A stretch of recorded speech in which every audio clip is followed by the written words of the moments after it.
In the heart of the bustling Tang dynasty, nestled among the lush Chinese landscapes, lies the serene monastery presided over by the reclusive yet renowned Master Chü Chih. His reputation extended far and wide as a master of Zen, and his teachings drew seekers of enlightenment from all the corners of the land. Despite his fame, Master Chü Chih was a man of few words, if any. Whether visitors presented him with questions as profound as the supreme and absolute truth, or as intricate as the essence of Buddhism, Chü Chih answered unfailingly with one simple gesture. He raised a single finger. To each inquisitive mind, this was simultaneously perplexing and illuminating. Amongst his pupils was a young monk, enamored with the exquisite simplicity of Chü Chih's method. This monk, aspiring to emulate his revered teacher, began to mirror the gesture.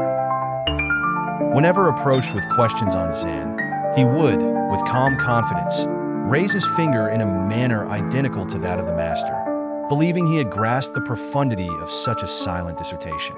The community buzzed with conversations about this young monk.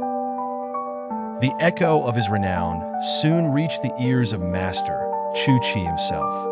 Upon hearing these tales, the master, intrigued yet wary, summoned the mimic monk into his chambers. With a knowing look, Chü Chih greeted his disciple. "I have heard that you claim comprehension of the essence of Buddhism. Is that true?" The young monk, swollen with a sense of achievement, nodded and affirmed, "It is true, master." Without missing a beat, Chü Chih posed, "What is the Buddha?"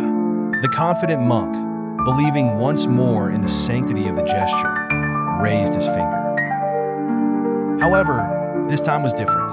With a swift motion, Chü Chih retrieved a knife hidden within the folds of his robe, and in one decisive action, severed the finger from the young monk's hand. The initial rush of shock gave way to searing pain, and the monk spun aimlessly, crying out in agony.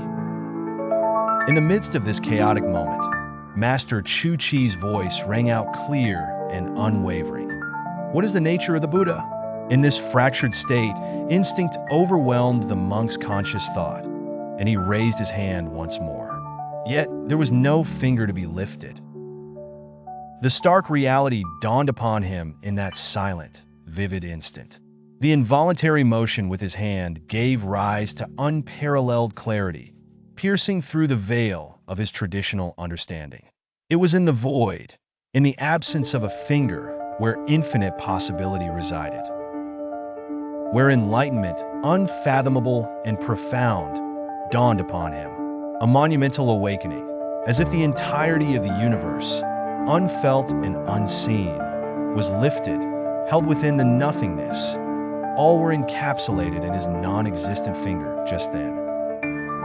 Thus, Master Chü Chih taught, not only by the physical severing of flesh, but through the catalysis of inner realization, that Zen and enlightenment went far beyond mimicry or gestures.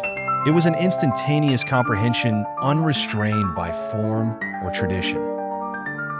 A moment where the universe reveals itself in the unbeing, in the emptiness that contains all.